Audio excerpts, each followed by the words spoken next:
জনাইছতে breaking news ৰাজ্যত ৰন্ধন গেছৰ নাটনি বিগত ৩-৪ দিন ধৰি বন্ধ হৈ আছে উত্তৰ পূৰ্বৰ ৭খনকৈ ৰন্ধন গেছৰ প্ৰকল্প উত্তৰ পূব পেগ LPG ট্ৰান্সপৰ্টাৰ এছ'চিয়েশ্যনৰ কেইবাদফীয়া দাবীত বন্ধ হৈ আছে প্লাণ্টসমূহ IOCL কৰ্তৃপক্ষই থলুৱাক প্ৰৱঞ্চনা কৰাৰ অভিযোগ বন্ধ হৈ আছে উত্তৰ গুৱাহাটী খৰপাৰা মিৰ্জা গোপনাৰী তিনিচুকীয়া বঙাইগাঁও ডিমাপুৰ শিলচৰ আৰু দুলীয়াজান বটলিং প্লাণ্টৰ সম্পূৰ্ণ পৰিবহণ সেৱা বন্ধৰ ফলত বটলিং প্লাণ্টত আবদ্ধ হৈ পৰিছে কেইবা সহস্ৰাধিক অধিক ৰন্ধন গেছ কঢ়িওৱা বাহন কৰ্তৃপক্ষ ইয়াত জগৰীয়া কৰিম এটা কাৰণে জগৰীয়া কৰিম আমি বহুতবাৰ তেওঁলোকৰ লগত চৰকাৰৰ লগত আৰু IOC কৰ্তৃপক্ষৰ আলোচনা কৰাৰ পিছতো তেওঁলোকে বাৰবতী আমাৰ ট্ৰেন্সপৰ্টেশ্যনত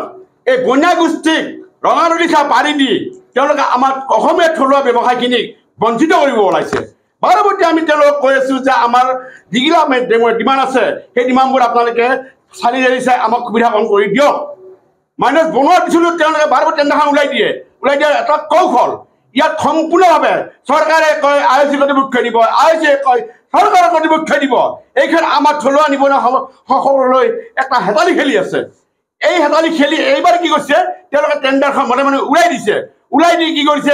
আগতকৈ পাব লগা ৰেটটো কমাই দিছে আমি যিবোৰ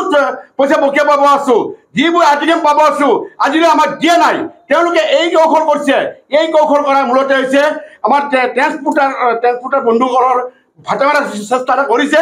এই কৌশল কৰিছে IOC কৰ্তৃপক্ষ এজেঞ্চি আৰু চৰকাৰে মিলি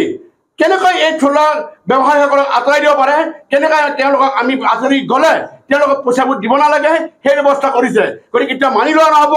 যেতিয়ালৈ আমাৰ এই দাবী মানি নল'ব চৰকাৰে আৰু IOC কৰ্তৃপক্ষই আৰু এজেঞ্চিৰ এই দালালিবোৰক শিক্ষা এটা দিব লাগিব আৰু তেওঁলোকে বাৰবতী IOC কৰ্তৃপক্ষক কৈ থাকে যে যোৱাকালি এটা নিউজ ওলাইছে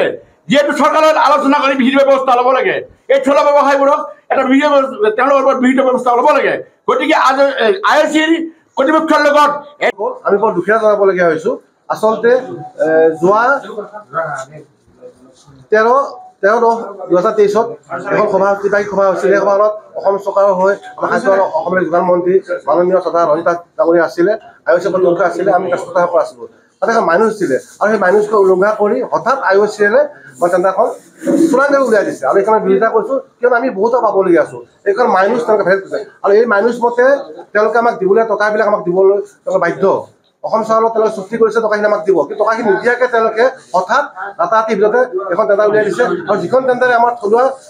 নিবনুৱা আমাৰ ট্ৰেন্সপৰ্টাৰসকলক আকৌ ভাতে মাৰা সহযোগিতা কৰিছে গতিকে আমি এই টেণ্ডাৰখনৰ বিৰোধিতা কৰিছোঁ আৰু যেতিয়ালৈ আমাৰ এই টকাসমূহ পাবলৈ টকাসমূহ ৰিলিজ কৰি নিদিয়ে তেতিয়াহ'লে আমি এইটো বন্ধ অব্যাহত ৰাখিম আৰু যোৱা সোমবাৰৰ পৰা বন্ধ আছে আৰু 19 তাৰিখলৈ এই বন্ধ অব্যাহত থাকিব তেতিয়ালৈ আমাৰ তেওঁলোকে নিজে চহী কৰা মাইনুচ টেণ্ডাৰ ভাইলেট কৰিছে গতিকে আমি তেওঁলোকক দাবী জনাইছোঁ তেওঁলোকে এই মাইনুচ মতে কাম কৰক আৰু চৰকাৰৰ লগত হোৱা এগ্ৰিমেণ্ট তেওঁলোকে ফ'ল' কৰক নিউজ ডেস্ক ৰিপৰ্ট IND 365